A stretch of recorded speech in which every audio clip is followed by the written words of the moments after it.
ክርስቶስማ ይምጣ።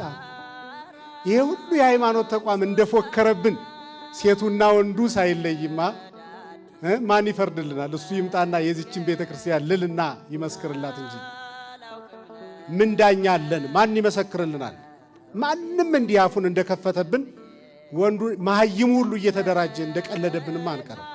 መድኃኔዓለምማ ይምጣ ይምጣ። እንዲህ ያለ አስረሽ ምቹው መምራን አኩርፈው ከመድረኩ ጠፍተው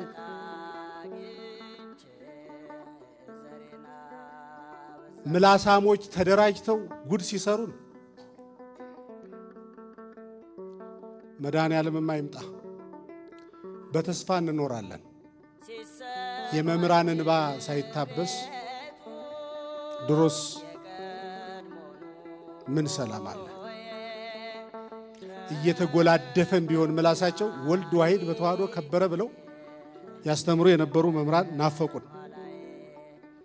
ማን መድረክ ይሰጣቸዋል?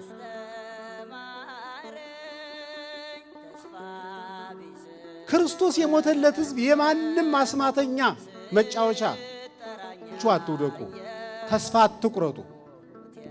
ከነሱ ጋር ካሉት ከኛ ጋር ያሉት ይበልጣሉ። የእስራኤል አምላክ ጋር ነው ጦርነቱ፣ ከኛ ጋር አይደለም። በቅጡ መሆን ብቻ ነው። እኛ በቅጡ ከሆን ነገሮች በሙሉ ቦታቸውን ይይዛሉ። ከመጀመሪያም የዓለም ሰላም በዚች ቤተክርስቲያን ትከሻ ላይ ነው የኖረ። ከአባት ጆሮ ያረጃል፣ ታሪክ ምስክር ነው። የዚች ቤተክርስቲያን ትከሻ የዛለለት በበነጋው ወዮልን። ይህች ቤተክርስቲያን አንድ ቢሮ አይደለም የወከለች፣ አንድ ሀገር አይደለም የወከለች፣ ሰማዩን ምድሩን ፈጥሮ የሚገዛ አምላክ ወክላ በዚህ ዓለም የተገለጠች ግን ሰማያዊት ተቋም ናት። ይህንን ስፍራዋን በያዘች በበነጋው ዓለም ሰላም ነው፣ አፍሪካ ሰላም ናት፣ ኢትዮጵያም ሰላም ናት። የሌሎች ድርሻ እንዳለ ሆኖ የእኛን ድርሻ እየተወጡ መጓዝ ተገቢነት ስላለው እግዚአብሔር ከእናንተ ጋር ነኝ አላቸው። እስከ ዓለም ፍጻሜ ሐዋርያት እስከ ዓለም ፍጻሜ የሚቆዩ ሆነው አይደለም። ሐዋርያትን መስለው አክለው ከተነሱ መምህራን ጋራ እስከ ዕለተ ምጽአት እሰራለሁ አክለው ሐዋርያትን አክለው በሐዲስ ኪዳን አንድ ካህን እግዚአብሔርን የወከለ የአሜሪካዊ ኤምባሲ ይጠርም ይርዘምም ይወፍርም ይቅጠንም የታላቋን ሀገር የአሜሪካን ጉዳይ ነው የሚያስፈጽም።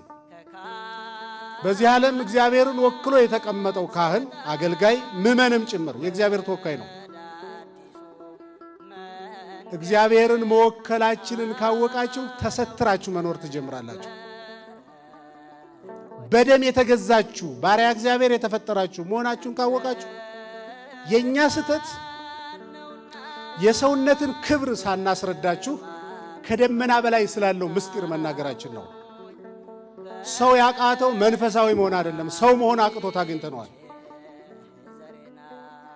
ወዳጅን መውደድ ጨዋነት ነው። ወዳጅን መጥላት መቼም ሰይጣናዊነት ነው። እነ ቅዱስ ጳውሎስ ተረከዛቸው እንደ ጫማ እየበረረ እስኪወርቅ ድረስ ዙረው አስተምረው ነው ይችን ቤተክርስቲያን ያቆዩ።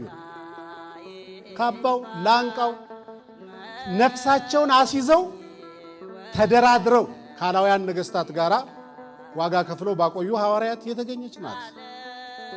ህልውና ይሆናል ማለት ነው።